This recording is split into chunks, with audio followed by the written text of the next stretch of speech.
Na vida existe morte e na morte existe vida. Somos uma geração que vive a morte todos os dias, que transpira a morte. Morremos vivendo.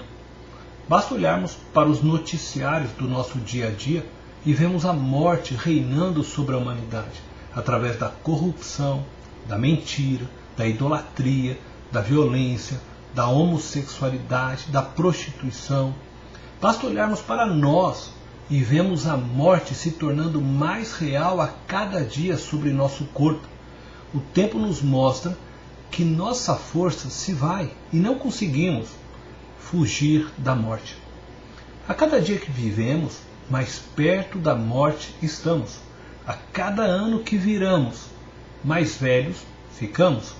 Contudo, existe algo de especial na virada de 31 de dezembro para o dia 1º de janeiro. Esta é uma data em que renovamos nossos sonhos, nossas forças. Como num passe de mágica, refazemos promessas. Esquecemos por um instante do que ficou para trás e olhamos adiante. O nascimento de um novo ano é visto como uma oportunidade de recomeçar a vida. Mas que vida pretendemos recomeçar no novo ano? A vida que recebemos de nosso pai Adão, no Éden, ou a vida que nos foi oferecida por Jesus na cruz? Em Romanos capítulo 5, verso 12 diz: portanto, da mesma forma como o pecado entrou no mundo por um homem, Adão, e pelo pecado a morte, assim também a morte veio a todos os homens, porque todos pecaram. Assim como Adão, somos uma geração que disse não a Deus, e sim à autossuficiência, à autoexistência, à autodependência. Mas ao dizer não para Deus, o homem encontrou a morte, pois o homem não existe fora de Deus. O homem é incapaz de se autossustentar, de autoexistir. O homem não tem vida própria. Fora de Deus, nada subsiste. Conforme podemos ler no livro de Colossenses, capítulo 1, versos 16 e 17. Pois nele, se refere a Jesus, foram criadas todas as coisas nos céus e na terra, as visíveis e as invisíveis, sejam tronos ou soberanias, poderes ou autoridades. Todas as coisas foram criadas por ele e para ele. Ele é antes de todas as coisas e nele tudo subsiste. O texto está nos dizendo que fora de Deus só existe o nada absoluto. A morte é a vida fora de Deus. A morte eterna é a vida eterna fora de Deus. Entretanto, a Bíblia nos ensina que se desejamos viver, precisamos fazer morrer nossa natureza adâmica, a natureza que recebemos do primeiro Adão. Na morte encontramos vida. Precisamos dizer não para a autossuficiência, a autodependência, a autoexistência e dizer sim para Deus e para a vida que Deus nos chama para viver nele. Reconhecer nossa mortandade é o caminho de volta para a vida. Jesus disse aos seus discípulos: se alguém quiser acompanhar-me, negue a si mesmo, tome a sua cruz e siga-me. Mateus capítulo 16, verso 24. Essa passagem descreve o que uma pessoa precisa fazer para se tornar discípula de Jesus. O texto apresenta 3 atitudes necessárias. Primeiro, negue-se a si mesmo. Segundo, tome a sua cruz. Terceiro, siga. As 3 atitudes estão amarradas uma à outra. Vamos olhar uma a uma?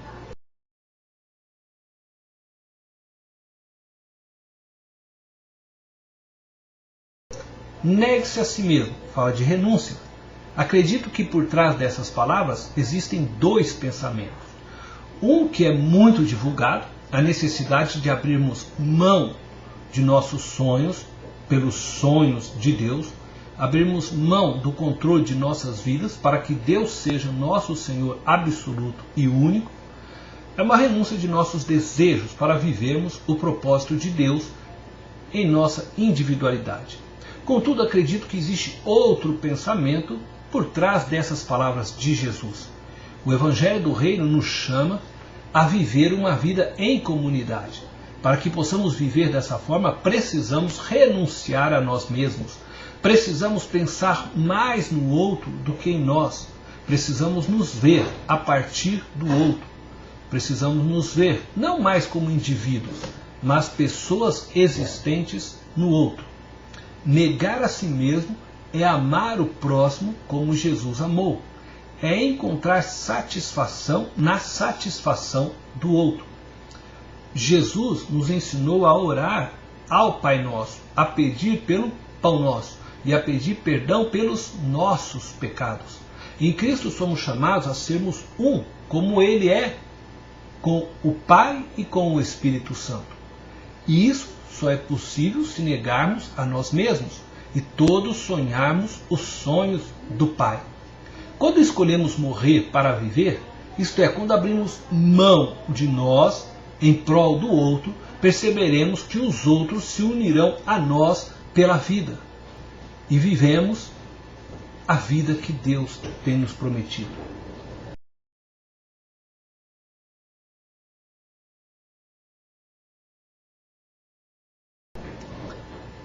Tome a sua cruz. Fala de sacrifício, fala de morte. Primeiro é necessário entender o que é a cruz. A sua cruz não é o seu cônjuge, o seu pai, a sua mãe, o seu filho, e nem uma doença ou um problema qualquer. A cruz fala de morte, fala de sacrifício. Jesus na cruz morreu a nossa morte. Na cruz Jesus sacrificou-se por nós, para que não mais passemos pela morte. Ele sacrificou-se em nosso lugar. Por que então ele está nos dizendo para tomarmos a cruz? Se ele tomou a cruz em nosso lugar. Por que Jesus está dizendo para morrermos, se ele morreu em nosso lugar? Jesus não está dizendo para morrermos, não literalmente. O que Jesus está dizendo é que precisamos, como seus discípulos, fazermos sacrifícios ou morrermos todos os dias para a nossa própria vontade. A natureza adâmica, ela continua atuando em nós e atuará até o dia em que ressuscitarmos em um novo corpo. Essa natureza adâmica nos conduzirá sempre a agirmos e fazermos escolha a partir de nossos desejos carnais, de nossa satisfação pessoal. Tomar a cruz significa fazer morrer essa natureza todos os dias. Renunciar às suas vontades para viver a vontade de Cristo. Para que possamos viver a vida em comunidade como Cristo deseja, assim como vive a Santíssima Trindade, precisamos fazer sacrifícios. É preciso sacrificar nossa própria vontade, às vezes o nosso tempo, o nosso salário, às vezes o nosso alimento, pois vivemos agora não mais como indivíduos isolados, mas como membros do corpo de Cristo. E dessa forma somos os pés e as mãos de Cristo para acolher e abraçar o outro. Somos chamados para levarmos as cargas uns dos outros, repartir nossas dores e alegria. Dessa forma, quando nos sacrificamos, promovemos a vida e lutamos contra a morte que opera em nós.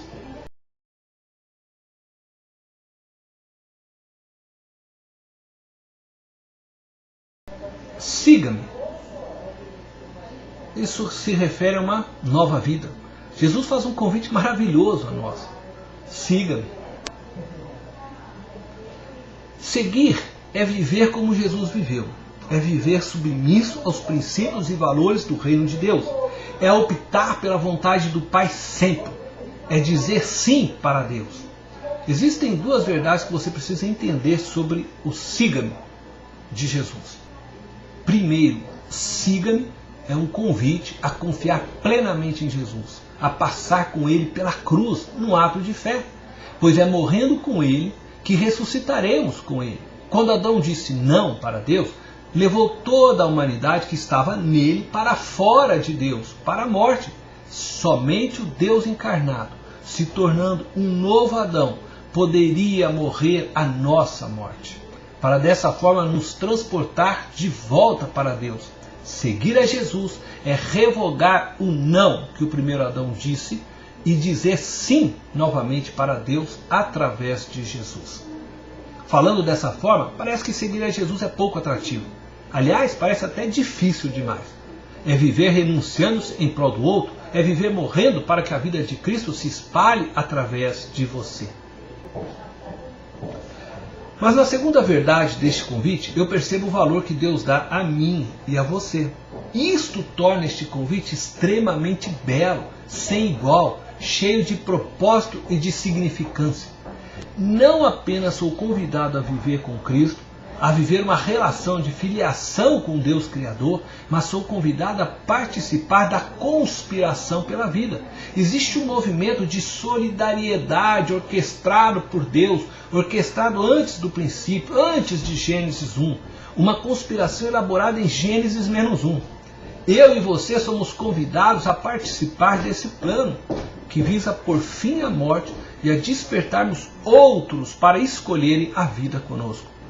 Somos chamados para sermos colaboradores do plano de Deus, embaixadores do seu reino. Quando Jesus diz siga-me, ele espera que nos apresentemos como apoio ou saída para aqueles que ainda vivem a morte e experimentam a morte todos os dias.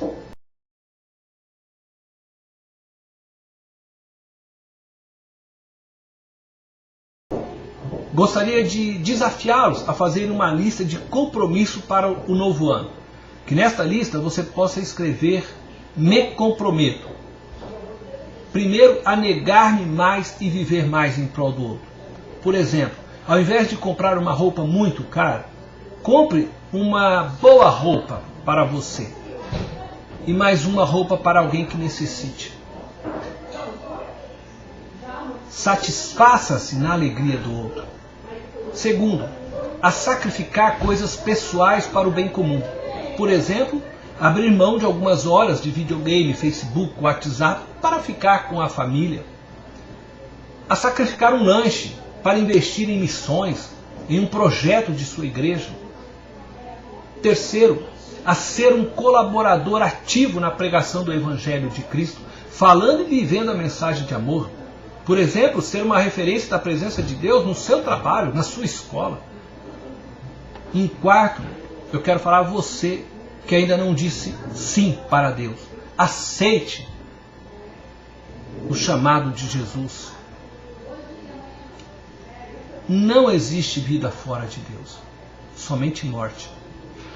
Somente Ele pode reconectar você com o Pai, pois Ele morreu a sua morte na cruz. Se abra para Cristo. Arrependa-se de viver fora do reino, de viver fora de Deus. Siga-o. Deus te abençoe.